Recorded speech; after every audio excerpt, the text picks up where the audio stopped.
Hey gang, it's Jeff and our producer Jill. Welcome to our next live stream.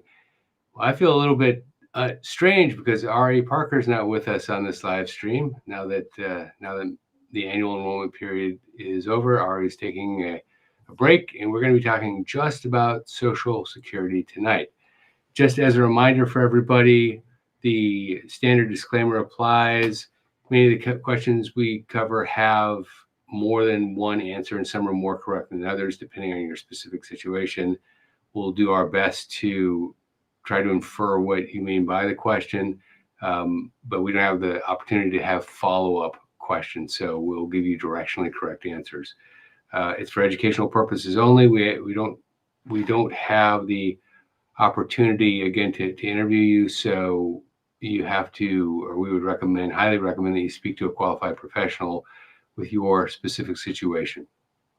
Speaking of qualified professionals, Jill, why don't I hand it over to you to lead the way on the questions? All right, great. As always, we really encourage you to put your questions into the chat box so that we can take many of your questions live.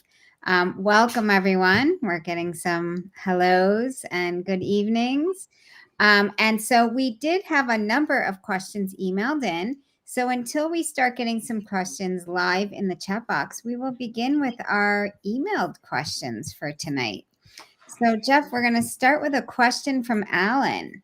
And he asks, could you please clarify what constitutes earnings under the Social Security earnings limit rule, specifically concerned about pension and interest income?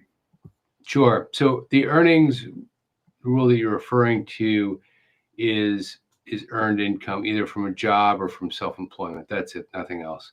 And basically the limit is put in place so that, I mean, I have one view of it, which might be different than the SSA. I believe that if somebody's 66 years old and is able to work, and they shouldn't not be able to claim Social Security. Although I do see the point that it does draw away from the funds in the trust.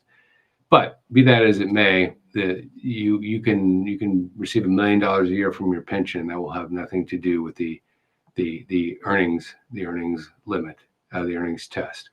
And so, and just as a reminder, for 2025, it's $23,400 in a non-full retirement year, non-full retirement age year, and $62,160 in the year that you reach full retirement age. In a non-FRA year, you have to give back $1 for every $2 you earn from a job or self-employment. For every $2 you earn over that amount, and for your full retirement age year, you have to give back $1 for every 3. All right, we will take another question from email, but Cervelo Doug, we want to wish you a happy birthday. They turned 64 today. All right, happy birthday. All right, so a question from Jacqueline. With inflation reducing the purchasing power of the dollar over time, does it make sense to claim Social Security as early as possible so I can use today's dollars either to pay off debt or invest, rather than waiting until full retirement age for higher benefit that may be worthless in the future? In other words, is the bird in the hand approach financially smarter when inflation is higher? So there are really two different questions here. One is, should I take my Social Security payment and invest it and try to outperform inflation? I think that was the second part of the question. And the first is, because there's inflation, will my Social Security payment become less and less? So let me take that in the reverse order. Your Social Security payment is protected against inflation through a cost of living adjustment. The cost of living adjustment is effectively the consumer price index. And if you really want to get technical, it's CPI-W, which means wage earners. And it's a classification of about 27% of the spending habits of people out there. It just happens to be the basket of goods that 27% buys, basically hourly earners or clerical workers. But it is inflation protected in that regard. I will tell you that I've never met anybody who said the cost of living adjustment reflects my true spending. And that's because when the cost of living adjustment is executed, it's based on a fixed basket that doesn't really change much from year to year. And human beings don't actually spend like that. You don't buy one hundredth of a car, for example. You might buy a car this year and you might not buy another one for 15 years. And so it won't reflect your spending. Very likely, based on what's happening in today's day and age, the cost of living adjustment, consumer price index, would be less. And that's because medical inflation appears to be running higher than the cost of living adjustment, generally speaking. There's another cost of living adjustment there's another potential cost of living adjustment based on CPI-E, and it's basically anything that someone 65 and older spends money on. That would probably be a more appropriate basket, but it's still not going to get you there. But that's a very long-winded way of answering your question about inflation. Your payment is inflation protected. However, the second part's a little bit more difficult, which is, should you take the money and invest? There's a very passionate group of people who believe that you should, and under some circumstances, I suppose it could make sense.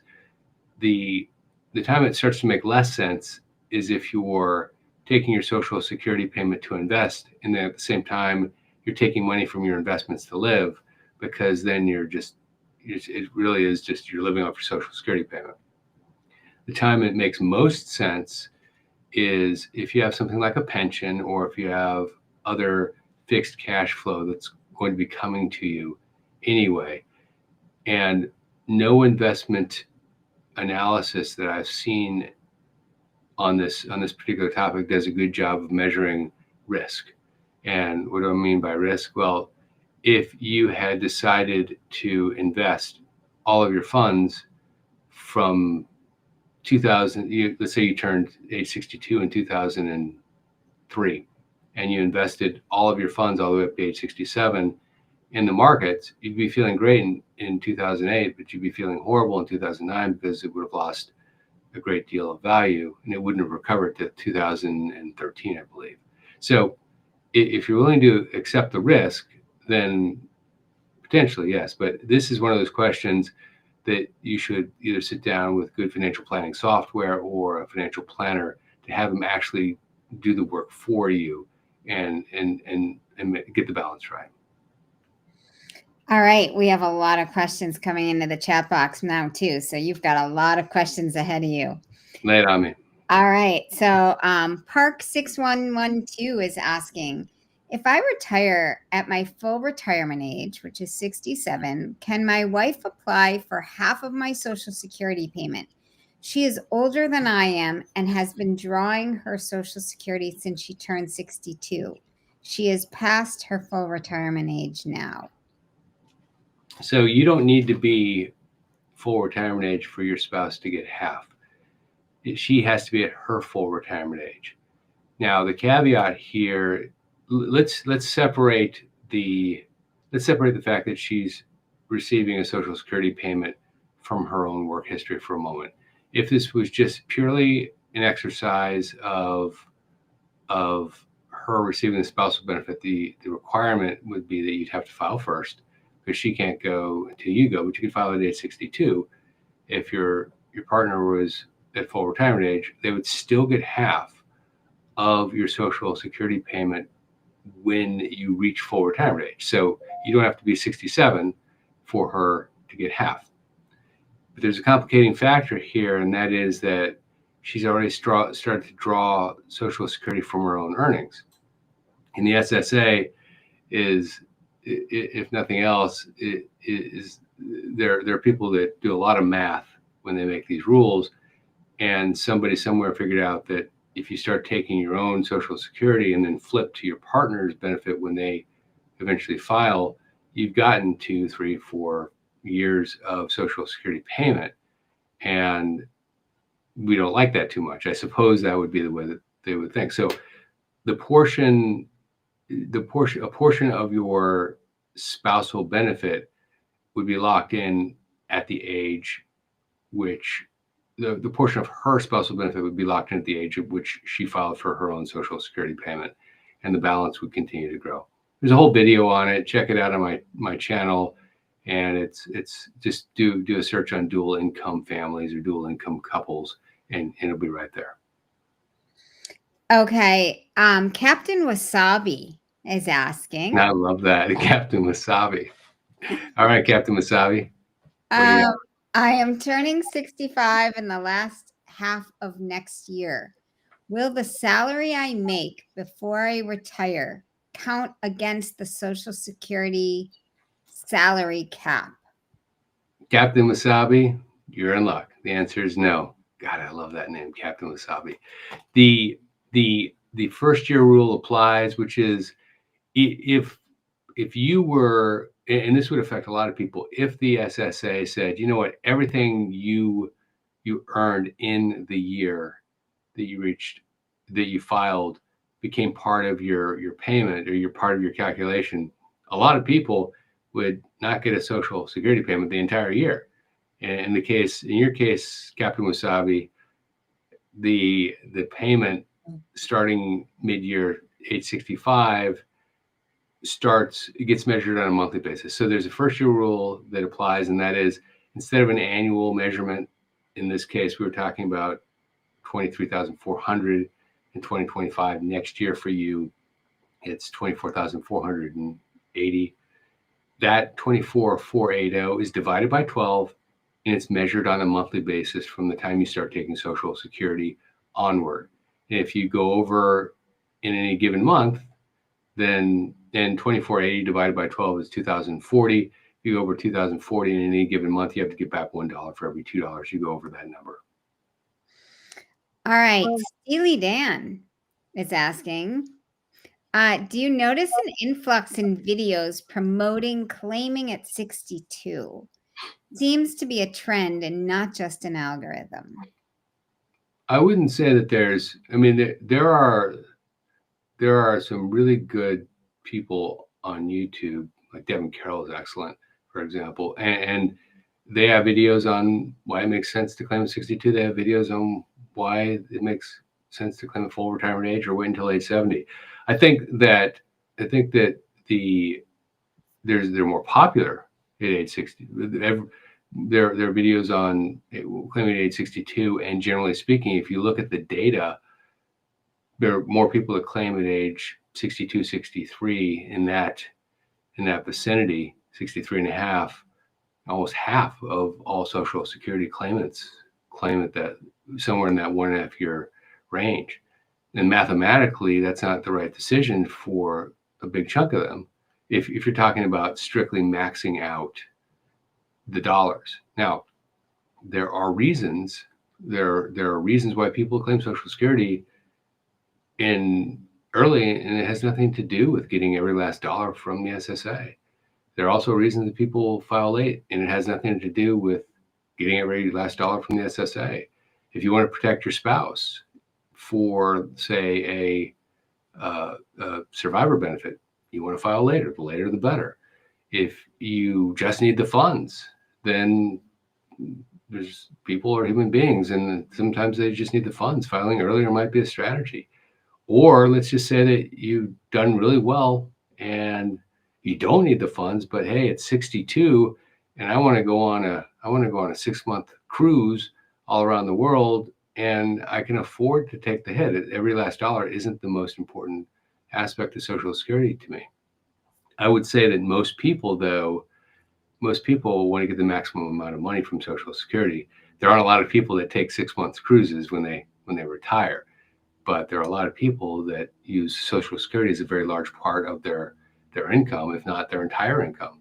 And so it depends on the specific situation. The reason I'm telling you that is because the age 62, 63 videos tend to be more popular because they affirm what people want to hear, which is age 62, 63 is the right age. And for some people that's correct, but not for everybody. So that's why it seems like there's more of them, would be my guess. Okay, we're going to bring in a question from email from Janet. Is it possible to work part-time and still receive Social Security without paying taxes on those benefits? If so, what income thresholds or formulas determine when Social Security benefits become taxable? Also, since Social Security taxes are paid throughout our working lives, why are benefits taxed again in retirement? Yeah. So again, a little bit of personal commentary.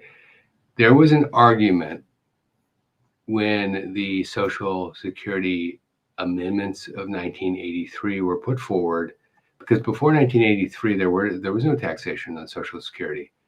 And there was an attachment to how much you earned. If you made a lot of money, if you made a little bit of money, your Social Security payment wasn't taxed. But in 1983, the Social Security amendments, it might have been number 9 out of 12 or 13. People think that was the start of these major amendments, but there were amendments through the 50s and the 60s. Actually, one in 1940 something. But the 1983 amendment said, you know what, the employer takes a tax deduction on their 50% of the contribution. And so therefore 50% of the Social Security payment should be taxable. People didn't like it, but it made sense. It was geometric. It seemed 50%, 50%. That was all thrown out the window when the next amendment was put in place in the mid-90s, and they raised the maximum to 85%. I will say, though, even though up to 85% of your Social Security payment is taxable, and to be super clear on this, 85% of your payment is taxable. It doesn't mean that you pay 85% tax on it, but 85% is taxable. Even though up to 85% of your Social Security payment is taxable, the vast, vast majority of people who are receiving Social Security don't pay taxes on Social Security, even if they exceed the limits. And the reason is simply because there are other deductions. There's the 65 plus deduction that just came out this year. There are a lot of other deductions which actually effectively eliminate taxes on Social Security. Okay. Oh, and to get to my political commentary point, or not political, by the way, gang, this is an apolitical channel. We don't take sides, but to get to my commentary about this, it was completely thrown out of the window in the mid-90s, and there's no rational explanation to your question why it's 80%, 85%. Okay, Terry Feathers is asking, I'm taking Social Security at 67. My wife will be 65 and a half at that time. What is the best way to calculate if we are better for her to take with spousal now or at 67? Sure. Well, there are some you could go online and get a dozen different calculators that'll do the math for you. There are inputs that you need to think about, though, that I can't just explain to you on a video. What is your income limit? How much do you have saved? Do you want your Social Security? What are you optimizing for? Are you optimizing for, we talked about them earlier, you're optimizing for the maximum amount of money. You're optimizing for the survivor benefit. You're optimizing for fun. The list goes on and on and on. But there are literally dozens of these Social Security calculators out there. If you want to come back to the same live stream tomorrow, I'll put a link in the description to either a really good software that you can use or just a calculator you can go to. But give it 24 hours and it'll be up there. Okay. Next question is from AI Schmitz. Is there a limit that you can move from a TOD account after tax to an existing Roth account? I'm 65 in February 2026 and retired last year. That doesn't sound like a Social Security question, Jill. Correct.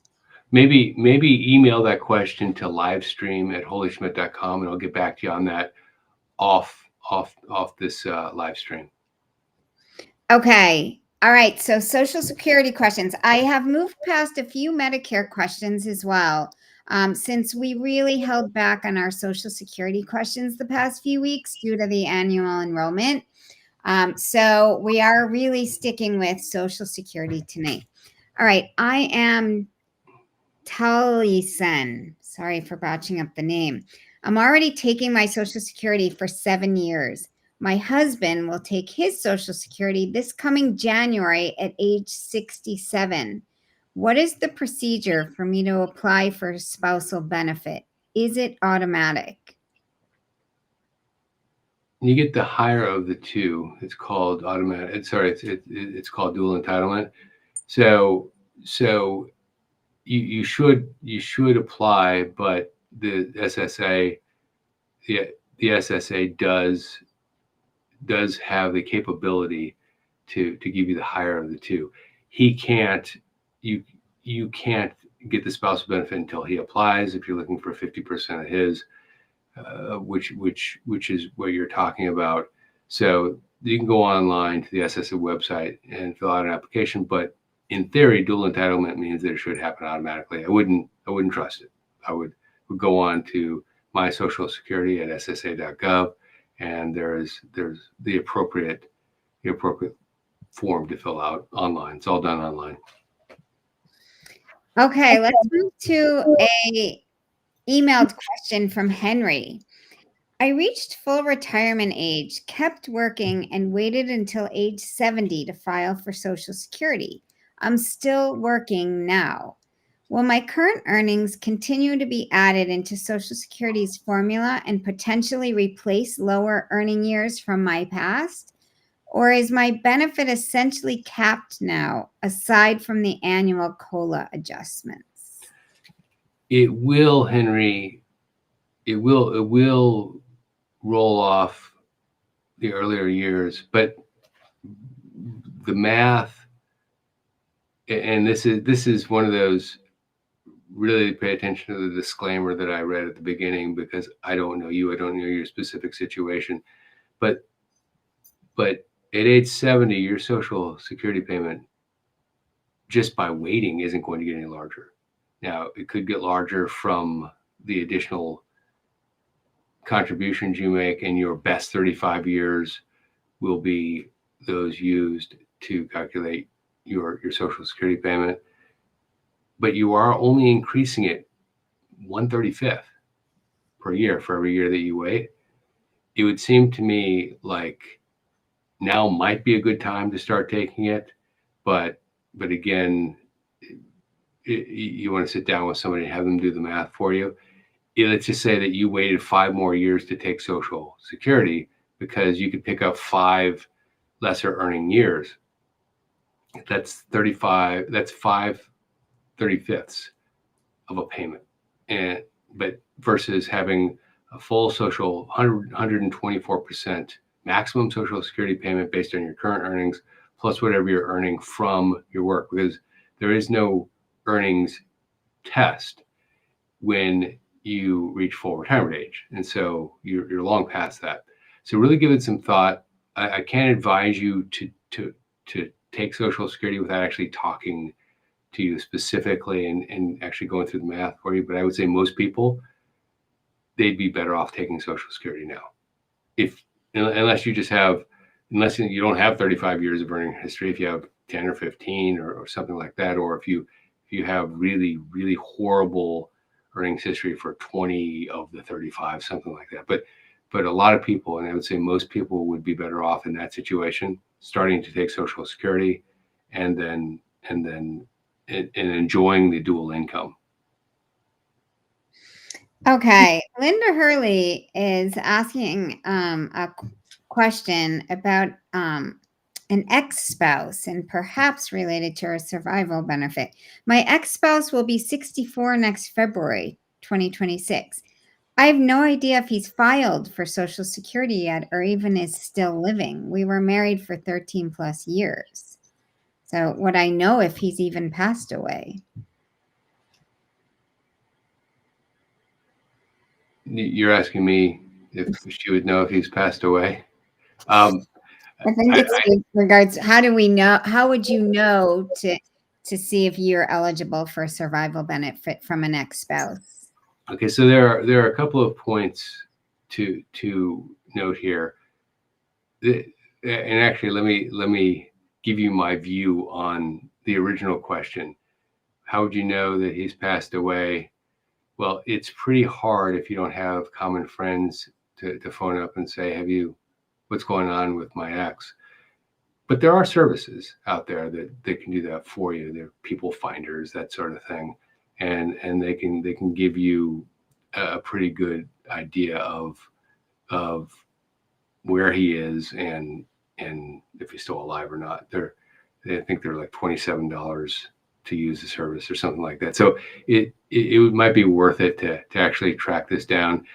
If you were married for more than 10 years and you haven't remarried, then you could qualify for a spousal benefit or a survivor benefit, depending on if he passed away or not. But also there's a 2-year rule after you've been divorced, and that is you don't need to wait for your ex to file for their own Social Security payment to claim the spousal benefit. I guess technically it's the ex-spouse benefit. It's the same exact payment, same exact way of calculating it. And so number one is to find out his status, and then number two, take it from there. All right. John Roberts is asking, is it possible to change the date of a Social Security direct deposit? Mine's on the 3rd of the month, but my mother has hers sometime during the 3rd week of the month. Can I change that? No. And it's based on the day of the month that you were born. And so you'll see that different people have different Wednesdays. It's always on a Wednesday. Don't know why it was on a Monday. There's probably a story behind it, but there are different Wednesdays, and that's why you and your mom have different dates. Okay. Back to some email questions. Daniel's asking, how do I calculate my wife's Social Security benefits in this scenario? I'm the higher earner. My wife will start her own Social Security on 1/1/2026 at age 63 and 3 months. I will start Social Security on 1/1/2027 at age 62 and 10 months. She will be 64 and 3 months at that time. My understanding is that my wife will receive her own benefit first, and then once I file, she may receive an additional spousal benefit if 50% of my full retirement age benefit is higher than her own. Okay, so the questions are, how do we calculate her spousal benefit when she begins her own benefit early? And the second is, does the timing of her claim or my claim affect her survivor benefits if I pass away first? Okay, so the spousal benefit, we talked about this a little bit earlier, is based on the age of the spouse when he or she files for the benefit. And so if in fact your spouse is 63 and you claim a year later she'll be 64, that is the age that the maximum a spouse could receive at age 64, which is, and I'm just looking at my chart here, is 37.5% of your full retirement age benefit. But there's probably going to be a haircut on that simply because she started taking her own benefit early. And so that means a portion of the spousal benefit will deem to have been claimed a year earlier. And 1 year isn't going to be a big swing factor. What is the big swing factor, though, is her claiming at age 63 or 64 instead of her own full retirement age, where she can get up to 50% of your payment. And so I would say that if you don't have a copy of my Social Security quick guide, go to holyschmidt.com/quick guide, and you can get it's a 1-page document. It's super easy to use, and it'll give you all of the age-based reductions and increases that we talked about. Remember that the spousal benefit is based on the age in which the spouse files, not the age in which you file. The survivor benefit, however, is different. The survivor benefit is definitely based on the age of the deceased. And so the longer you wait to claim Social Security, the higher your benefit. And if you passed away before claiming Social Security, the SSA assumes that, or they give you the benefit of the doubt, and they say you claimed at full retirement age, even if you hadn't reached full retirement age. If you would waited beyond full retirement age, they give you the benefit of the doubt again, and they would say to you, okay, you waited until you passed away at age 68 and a half. We're going to assume that's your date of filing. At 68 and a half, you would have had about 110, 112% of your full retirement age benefit. That's the basis for your spouse. Now, your spouse then, in this particular instance, it sounds like they would have been at full retirement age when you reach full retirement age, but the survivor benefit is reduced if the spouse hasn't reached, if the survivor hasn't reached their own full retirement age. So in a nutshell, because I know that was a lot crammed into a very quick period of time, the survivor benefit has two calculations. One is what you are entitled to, or what you would have been entitled to if you hadn't filed yet, and it's reduced by the age of the spouse. There's a special provision called the widow's limit, but it would take too long to get into that here. Just know that there's something that protects the spouse on the extreme downside if the deceased filed at age 62 or even 63. Okay. Jeffrey Hines is asking, my wife will claim at 62. I plan to take at 67 full retirement age to give her a higher payment if she survives me. I can cover expenses prior to taking Social Security. Does this seem like a good strategy? I think it depends on your finances. If you're trying to maximize the survivor benefit, it's a good strategy. If you are trying to maximize the survivor benefit, but you have to spend all of your savings to do it, might not be such a good strategy.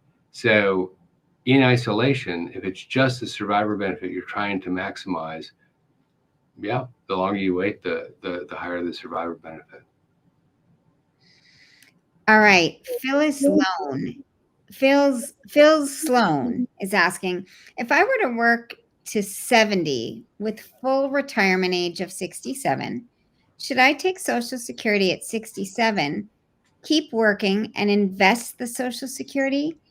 Waiting until 70 would be $1,000 more a month, but I like the idea of getting paid up front. Any merit? Maybe. This goes back to the comment I made at the beginning. If someone retires and then they take their Social Security payment and then they invest it, but then they turn around and they take money from their 401k and they spend it, well, you're spending your Social Security payment. Just know what you're doing, and it's okay if that's the decision you've made. But in your case, you have cash flow coming in, and your cash flow is coming from your job. It's like the pension I talked about. If you got a pension, maybe it works. If you have an annuity, maybe it works. If you have a job and you're age 67 and you're continuing to work, but you're drawing Social Security and you're investing it, maybe it works.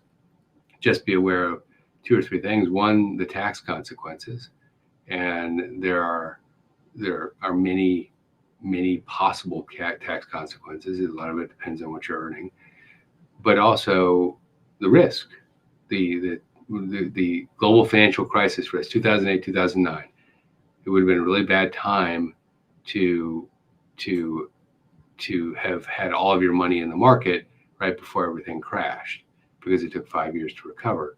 So if you're willing to take the risk, it's not a bad strategy. But this one you should probably talk to a financial planner on, or at least spend some time with financial planning software, because good software will help you with this question. Okay, great. Michelle Walkington is asking, I'm retired, age 64, and my wife, sorry, it's Mitchell Walkington. I'm retired, 64, and my wife is still working. Does her income count in the calculation to determine if my Social Security amount would be taxable?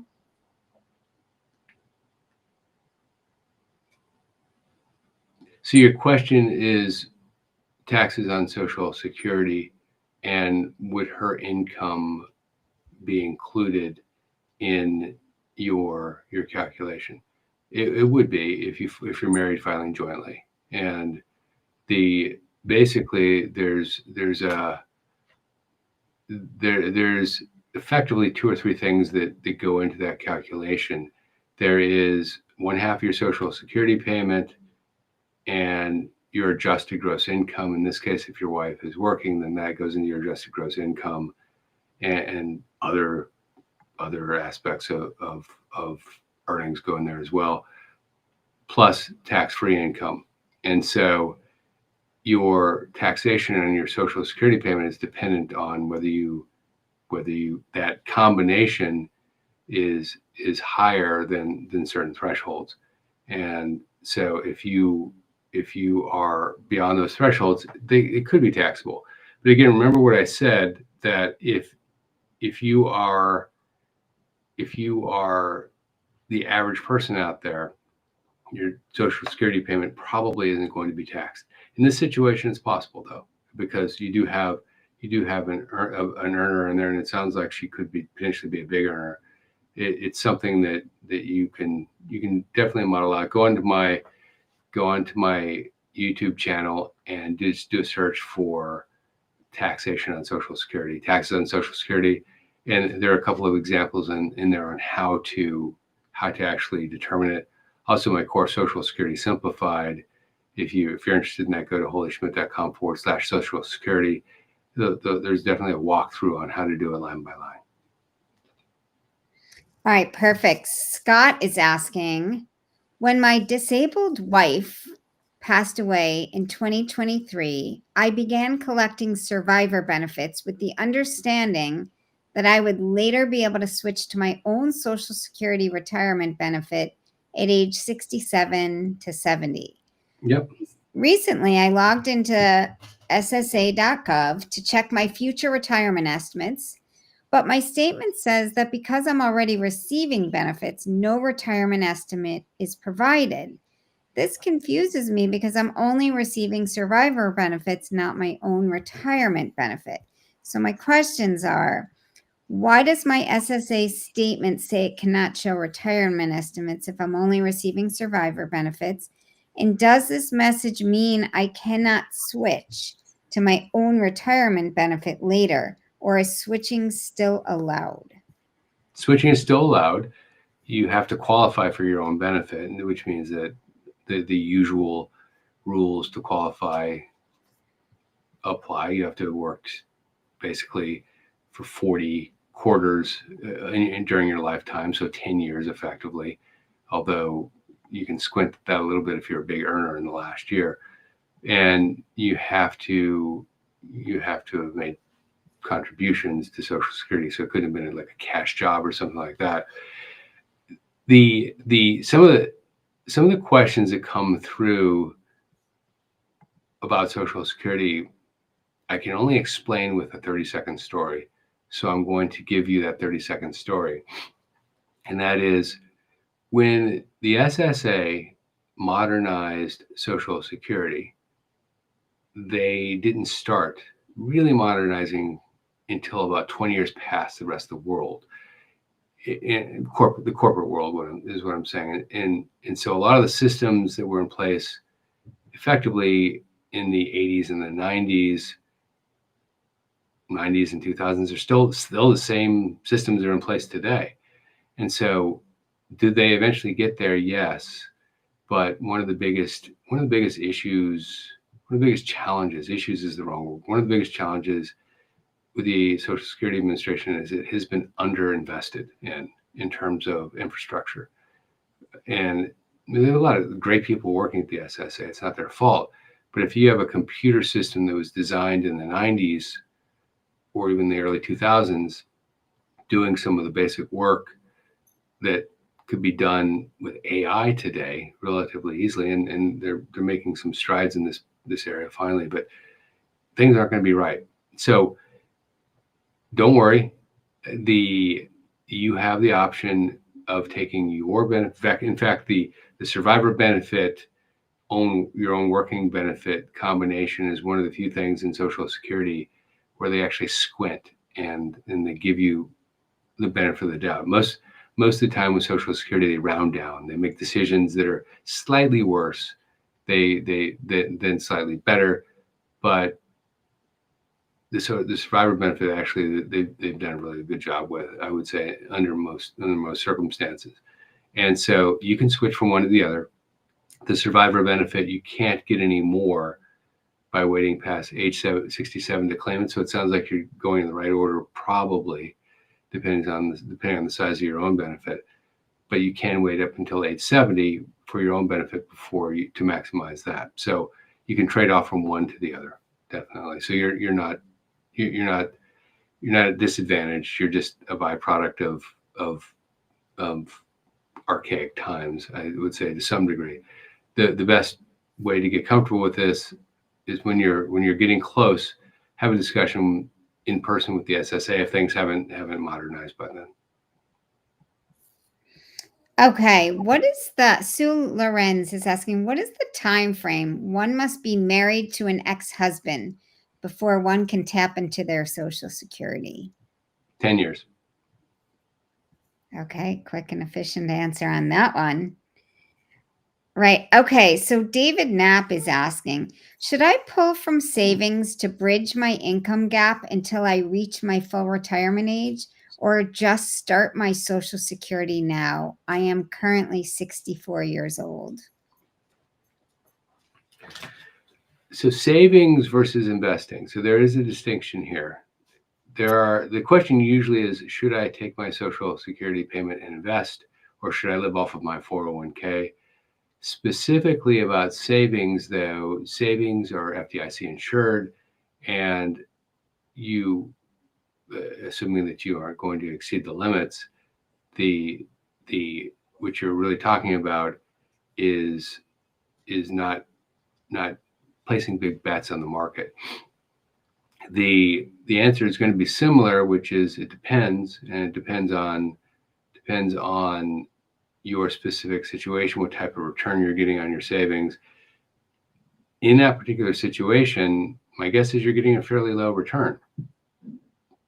If you think about Social Security like this, and I've been meaning to put this video out, there are automatic rules of thumb people think about when they think about Social Security, and they're actually put out there by a lot of publications.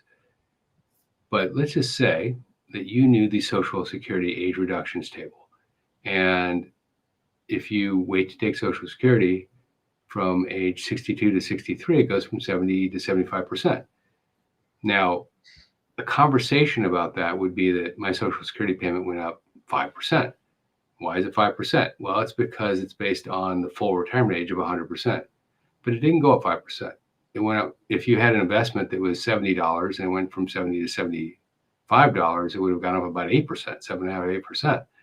So each year that you wait is actually higher than people actually discuss it, generally speaking. 70% to 75% is not 5%, 7.5%.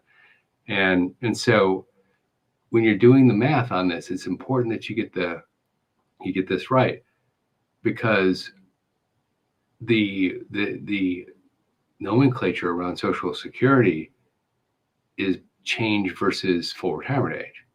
But if your investments were measured that way, well, then you'd have some pretty poor performing investments. So I think that using your savings and letting your Social Security grow might make some sense, but you actually need to do a bit of work about what you need to live on, and you probably on this one you probably need to spend a bit of time with it. Okay, Ventana Vic is asking, my wife will get a pension and I will get maximum Social Security benefits. I believe that due to Biden passing the law at the end of his term, my wife should be able to get half of my Social Security too. Is that correct? It sounds like you're talking about the windfall elimination provision. And yes, if that's what you're talking about, yes, your wife should be able to get your 50% of your Social Security payment as a spousal benefit. The if that's not what you're talking about, then just put it in the chat. But the windfall elimination provision was eliminated a few years ago, and therefore, really the only measure that's left in place is just the true earnings or where the people contributed to Social Security. But the spouse benefit is available to you now, or to your wife. Okay, Terry is asking, my full retirement age was March 2024 when I turned 66 and a half. I plan to wait until March 2026 to start collecting Social Security benefits, which is 2 years after my full retirement age. Since delayed retirement credits increase benefits by 8% for each year of delay after full retirement age, will my monthly benefit be 16% higher than it would have been at full retirement age? Yeah. So this is the opposite of what we just talked about. If you take Social Security at full retirement age, then you get 100% of your full retirement age benefit. Of course, it's full retirement age. But for every year that you wait beyond full retirement age, you get an 8% increase. And so it's 8% of the 100%. So it goes the other way. So it goes from 100% to 108%, and 108% to 116%. That 108 to 116 technically isn't 8%, it's probably 7 point something percent, but it's 8% more of the full retirement age benefit. So yes, you would. Okay, great. So Mark is asking, I will be retiring at the age of 70 on September 16th, 2026, when I turn 70. I was wondering if my Social Security will start on September 1st or October 1st, since my birthday is in the middle of the month. Should I retire October 1st or can I retire September 1st and still get max Social Security to avoid any problems? Okay, so this is a fairly technical question, so I'm going to give you a fairly technical answer. Social Security payments are paid in arrears. And so if you, whether you retire on the 16th or the 10th or the 12th, it doesn't go down to the day, it goes down to the month. And so in the month that you reach full retirement age or in the month that you reach full retirement age or age 70 or whatever month you're talking about, that is the month that you're deemed to have reached that age. But it's paid in arrears. And how in arrears is it? Well, if you have the month of September 1 through September 30th, then you have the next available Wednesday. And I believe that would put you in the third Wednesday of the month, if I'm not mistaken. So your Social Security payment on the 16th of September is going to be on the third Wednesday of October. Okay, so Peter Prado is asking, my full retirement age is September 11th, 2026. Special rule max 65K. If I make less than 65K by 9/11/2026, but go over, say, 67K by 12/31/2026, will I pay a penalty on the 2K at one of every 3 or none because I've passed full retirement age?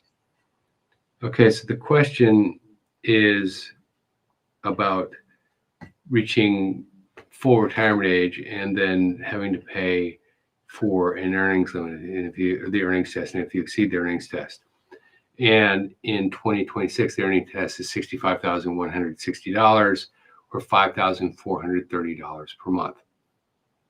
in the first year, up until you reach full retirement age. So if you file for Social Security before you reach full retirement age, in the year that you reach full retirement age, then it's just a monthly test. So you can't exceed more than $5,430 per month after you start receiving Social Security. Up until the point you start receiving Social Security, you can earn as much as you want. And for every $3 you go over that $5,430, you have to give $1 back until you reach full retirement age. Once you reach full retirement age, you can earn as much as you want, and you won't have to give any of it back. Okay, great. And Evelyn, so glad you are on here. She asked, she had emailed in a question, will it be answered? Evelyn, we are at your question right now, so I'm going to give that to Jeff now. As of the end of 2024, I have earned 32 Social Security work credits. I expect to earn 4 additional credits in both 2025 and 2026, giving me a total of 40 credits by the end of 2026. I will be 72 years old in 2027. Once I reach 40 credits, will I be eligible to apply for my Social Security retirement benefit at that time? You will, and by the way, Evelyn, I saw your signature on the email. Cool job, I must admit. I don't want to out you on a live stream, but very much appreciate what you've done with your life. You will once you have 40, you have 40. Now, I'm going to get really technical here on this, just simply because you actually have a unique opportunity here. If you are at 32 years or 32 credits, you can get a maximum of 4 credits per year, but you don't have to earn them over 4 quarters. What do I mean by that? I mean that you've got 2 years worth of earnings left. The first year, you can only earn 4 quarters worth of earnings in that year. And I'm just pulling up my 2026 numbers here. Give me 1 second. Yeah. So your work credits are in 2026 are $7,560 per year. You need to earn more than $7,560 per year to get 4 credits, or $1,890 per quarter. But you don't have to wait 4 quarters to earn $7,560. If you can do it all in 1 quarter, we're done.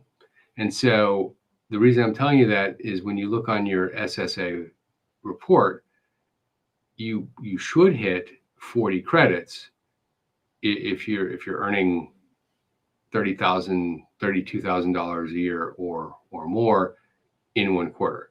Now, you don't want to miss it. So the caveat to this is that you contact the SSA once you've crossed that $7,560 threshold, or whatever it is in 2027, because it's going to be higher in 2027.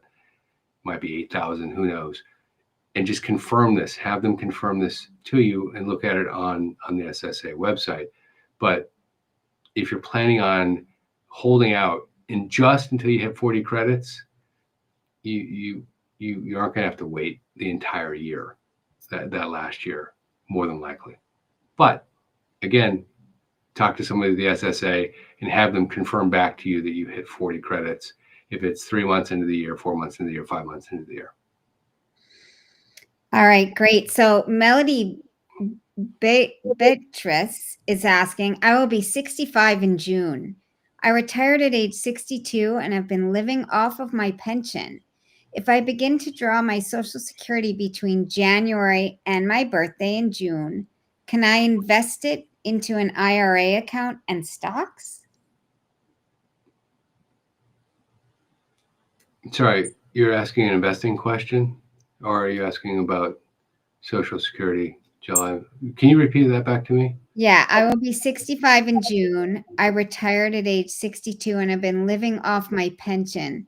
If I begin to draw my Social Security between January and my birthday in June, can I invest it in IRA account and stocks?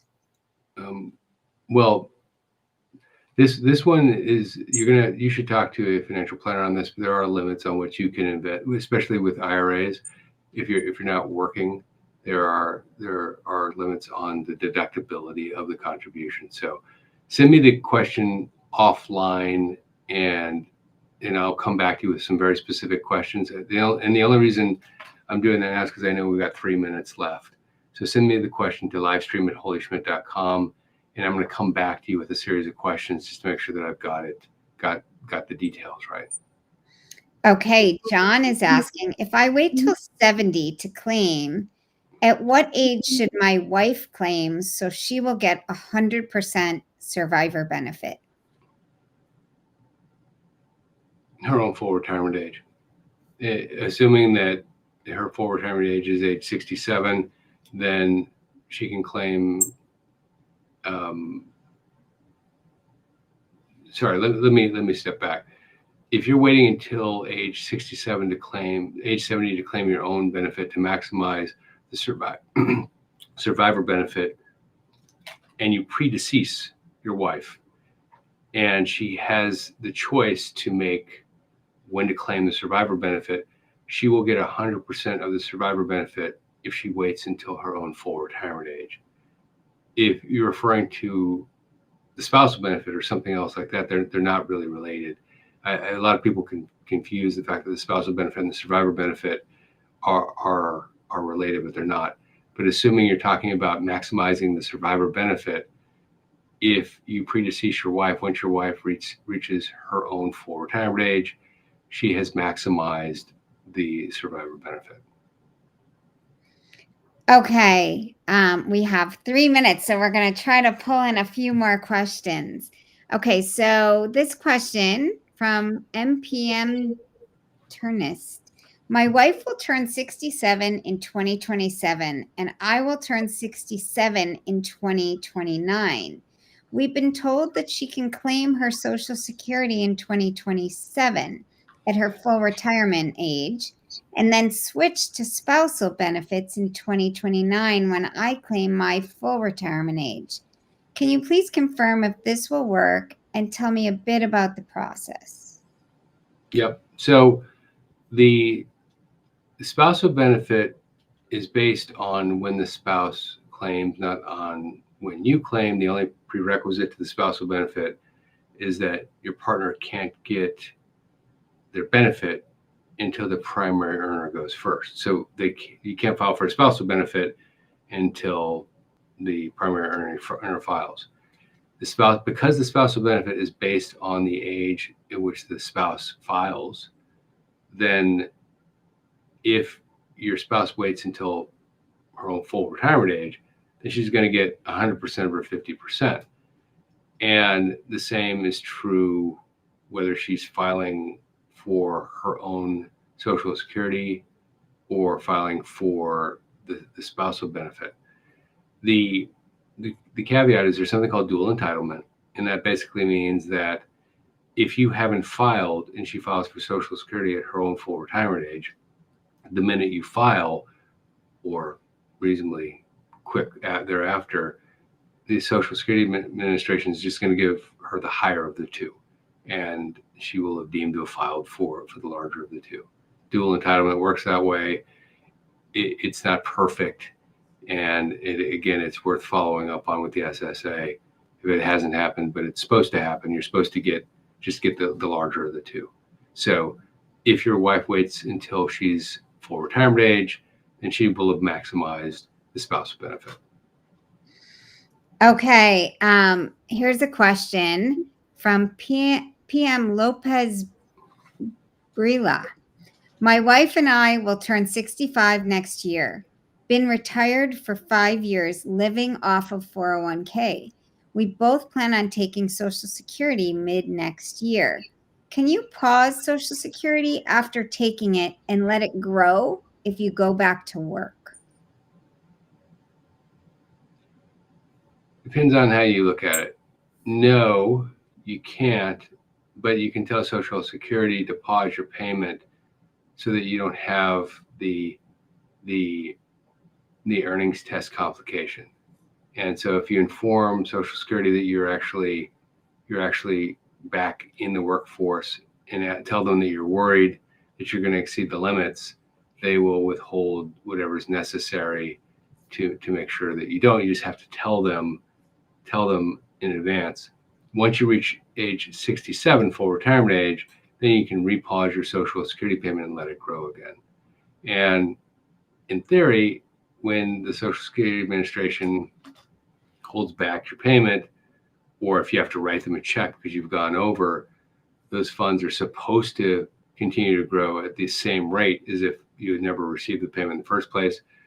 But I got to tell you, when you're recalculating monthly payments over a period of a couple of years, you really don't want to double check their arithmetic. Remember what I said about the computer equipment at the SSA. It's getting better, but you'll have to double check. So you can't pause it, but you can ask them to hold back if you're going to exceed the earnings limit. And then once you reach 67, you can pause it. All right, we are at 8:01, and I was just about to ask another question. We do have more questions and more from email, but we are at time, and out of respect of everyone's time, we should really wrap it up. So thank you, everyone, so much for all your questions. Jeff, I'm going to turn it back over to you to close us out. Gang, thank you for joining us tonight. It's 8 o'clock here in New York, and so for a lot of you, if you're on the East Coast, it's 8 o'clock. So you stayed up late with us. Thank you so much. We appreciate you giving us your attention and your questions. We'll be back again next Tuesday. And then after that, we'll be off for 2 weeks of skiing for me up north, and then back the second week of January. In the meantime, we will see you back here 2 weeks or next Tuesday at 7 o'clock. A special thank you to our producer, Jill, who has helped navigate the large number of questions that we've had both written in and actually come in through the chat. Thank you, Jill, for helping us here tonight and all the work that you do. It's very much appreciated.